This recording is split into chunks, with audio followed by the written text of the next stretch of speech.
is no way set up for us. Moment after moment, we have to find our own way. Some idea of perfection, or some perfect way which is set up by someone else, is not the true way for us. Each one of us must make his own true way, and when we do, that way will express the universal way. This is the mystery. When you understand one thing through and through, you understand everything. When you try to understand everything, you will not understand anything. The best way is to understand yourself, and then you will understand everything. So when you try hard to make your own way, you will help others and you will be helped by others. Before you make your own way, you cannot help anyone, and no one can help you. To be independent in this true sense, we have to get everything which we have in our mind and discover something quite new and different moment after moment. This is how we live in this world. So we say true understanding will come out of emptiness. When you study Buddhism, you should have a general house cleaning of your mind. You must take everything out of your room and clean it thoroughly. If it is necessary, you may bring everything back in again.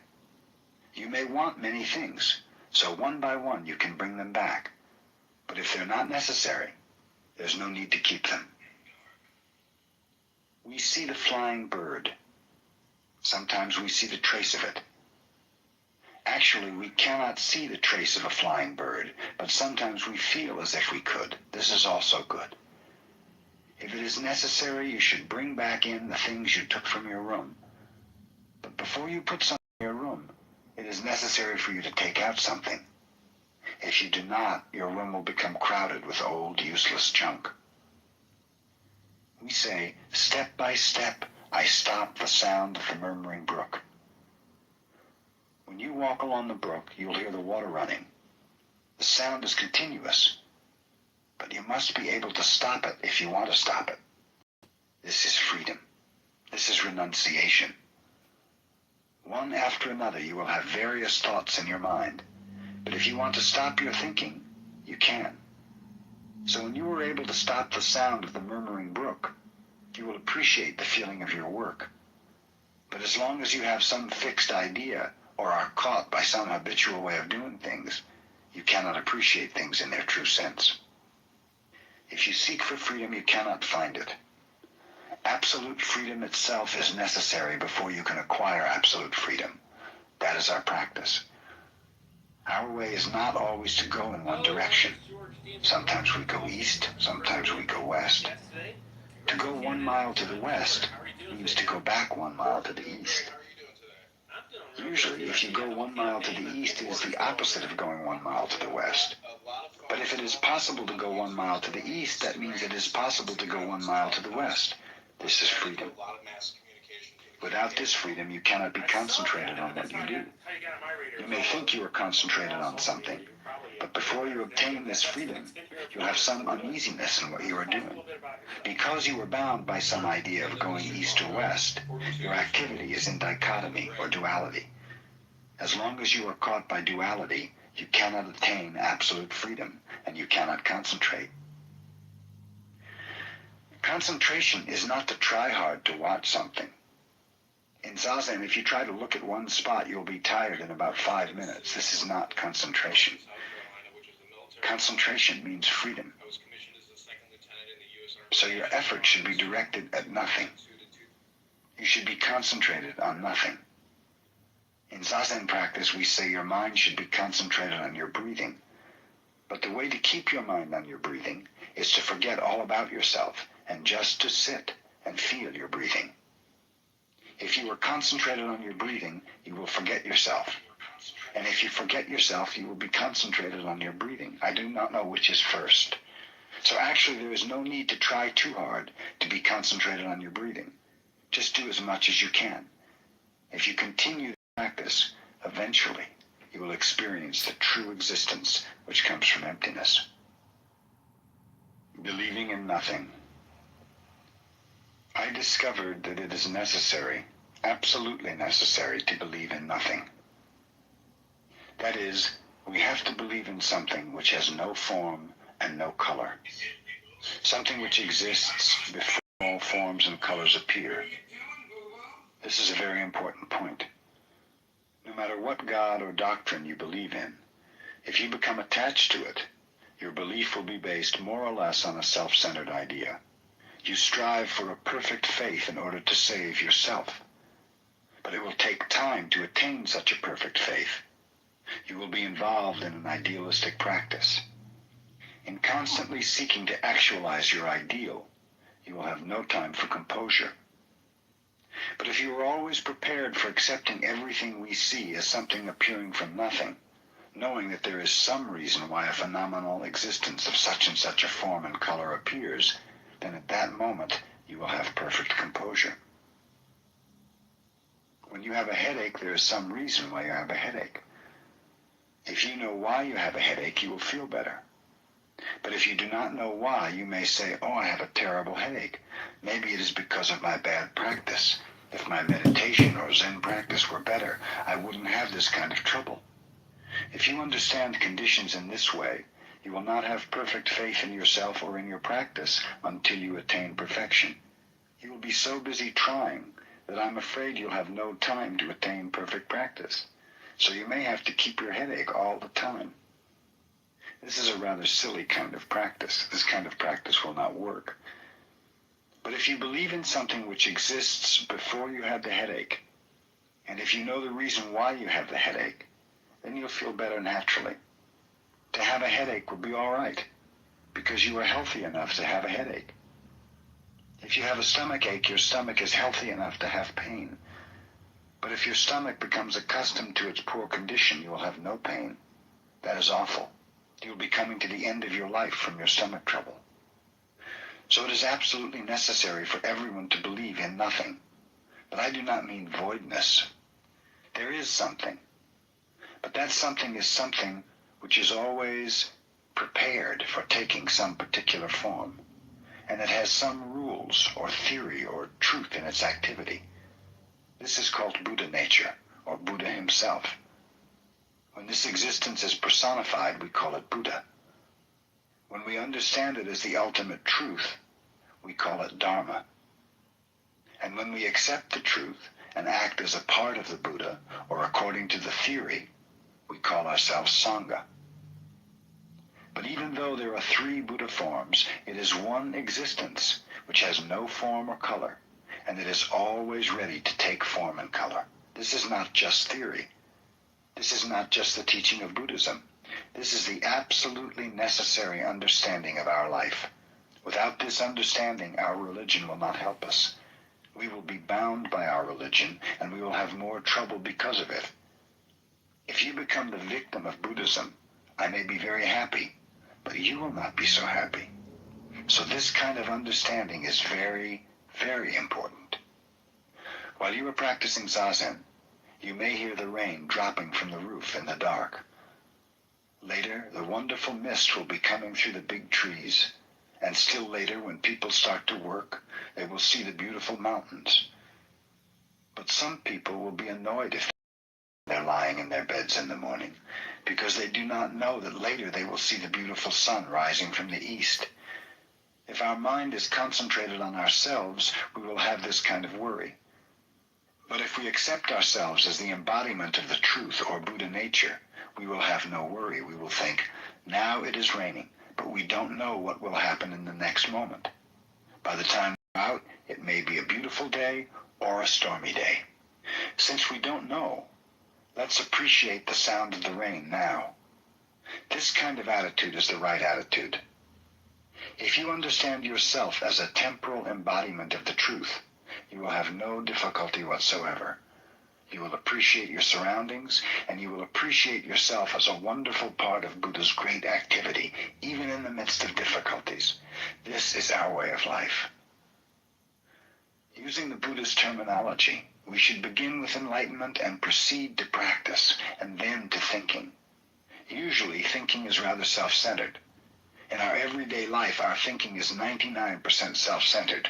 Why do I have suffering? Why do I have trouble?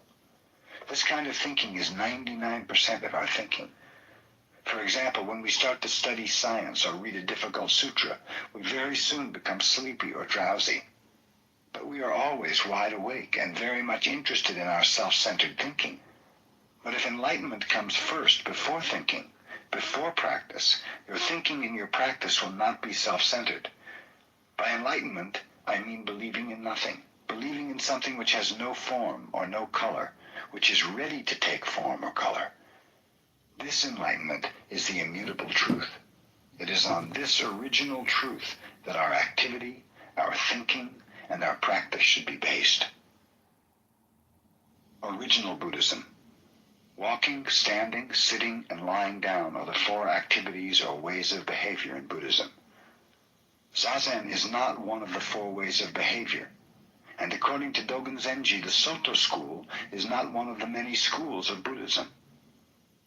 The Chinese Soto school may be one of the many schools of Buddhism, but according to Dogen, his way was not one of the many schools. If this is so, you may ask why we put emphasis on the sitting posture, or why we put emphasis on having a teacher. The reason is because Zazen is not just one of the 4 ways of behavior. Zazen is a practice which contains innumerable activities. Zazen started even before Buddha and will continue forever. So this sitting posture cannot be compared to the other 4 activities.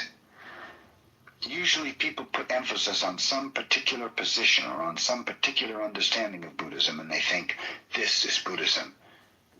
But we cannot compare our way with the practices people normally understand. Our teaching cannot be compared to other teachings of Buddhism. This is why we should have a teacher who does not attach to any particular understanding of Buddhism. The original teaching of Buddha includes all the various schools. As Buddhists, our traditional effort should be like Buddha's. We should not attach to any particular school or doctrine. But usually, if we have no teacher, and if we take pride in our own understanding, we will lose the original characteristic of Buddha's teaching, which includes all the various teachings. Because Buddha was the founder of the teaching, people tentatively called his teaching Buddhism. But actually, Buddhism is not some particular teaching. Buddhism is just truth, which includes various truths in it. Zazen practice is the practice which includes the various activities of life. So actually, we do not emphasize the sitting posture alone. How to sit is how to act. We to act by sitting, and this is the most basic activity for us. That is why we practice Zazen in this way. Even though we practice Zazen, we should not call ourselves the Zen school. We just practice Zazen, taking our example from Buddha. That is why we practice. Buddha taught us how to act through our practice. That is why we sit. To do something, to live in each moment, means to be the temporal activity of Buddha. To sit in this way is to be Buddha himself, to be as the historical Buddha was. The same thing applies to everything we do. Everything is Buddha's activity. So whatever you do, or even if you keep from doing something, Buddha is in that activity.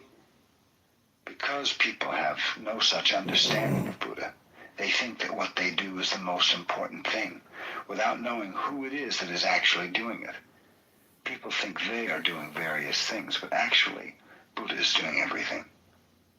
Each one of us has his own name, but those names are the many names of one Buddha. Each one of us has many activities, but these activities are all Buddha's activities. Without knowing this, people put emphasis on some activity.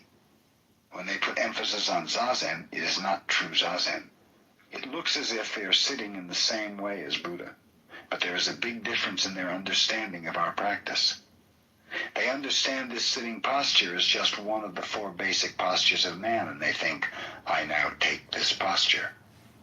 But Zazen is all the postures, and each posture is Buddha's posture. This understanding is the right understanding of the Zazen posture. If you practice in this way, it is Buddhism. This is a very, very important point. So Dogen did not call himself a Soto teacher or a Soto disciple. He said, other people may call us the Soto school, but there is no reason for us to call ourselves Soto.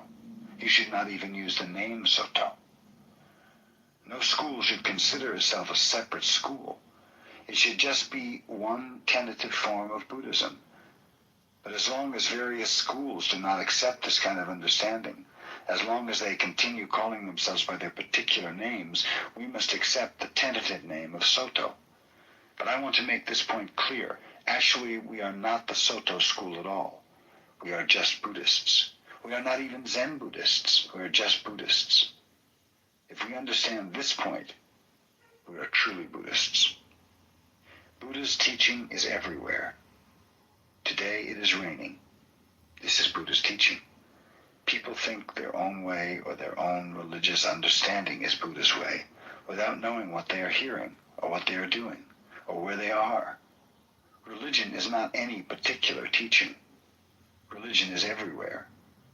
We have to understand our teaching in this way. We should forget all about some particular teaching. We should not ask which is good or bad. There should not be any particular teaching. Teaching is in each moment, in every existence. That is the true teaching. Buddha's enlightenment. I am very glad to be here on the day Buddha attained enlightenment under the Bo tree. When he attained enlightenment under the Bo tree, he said, "It is wonderful to see Buddha nature in everything and in each individual." What he meant was that when we practice Zazen, we have Buddha nature, and each of us is Buddha himself. By practice, he did not mean just to sit under the Bo tree or to sit in the cross-legged posture. It is true that this posture is the basic one way for us. But actually what Buddha meant was that mountains, trees, flowing water, flowers, and plants, everything as it is the way Buddha is. It means everything is taking Buddha's activity, each thing in its own way. But the way each thing exists is not to be understood by itself in its own realm of consciousness. What we see or what we hear is just a part or a limited idea of what we actually are. But when we just are, each just existing in its own way, we are expressing Buddha himself. In other words, when we practice something such as Zazen, then there is Buddha's way or Buddha nature. When we ask what Buddha nature is, it vanishes. But when we just practice Zazen, we have full understanding of it. The only way to understand Buddha nature is just to practice Zazen, just to be here as we are. So what Buddha meant by Buddha nature was to be there as he was, beyond the realm of consciousness. Buddha nature is our original nature. We have it before we practice Zazen and before we acknowledge it in terms of consciousness. So in this sense, whatever we do is Buddha's activity. If you want to understand it, you cannot understand it. When you give up trying to understand it, true understanding is always there. Usually after Zazen, I give a talk. But the reason people come is not just to listen to my talk, but to practice Zazen. We should never forget this point. The reason I talk is to encourage you to practice Zazen in Buddha's way. So we say that although you have Buddha nature, if you are under the idea of doing or not doing Zazen, or if you cannot admit that you are Buddha, then you understand neither Buddha nature nor Zazen. But when you practice Zazen in the same way as Buddha did, you will understand what our way is.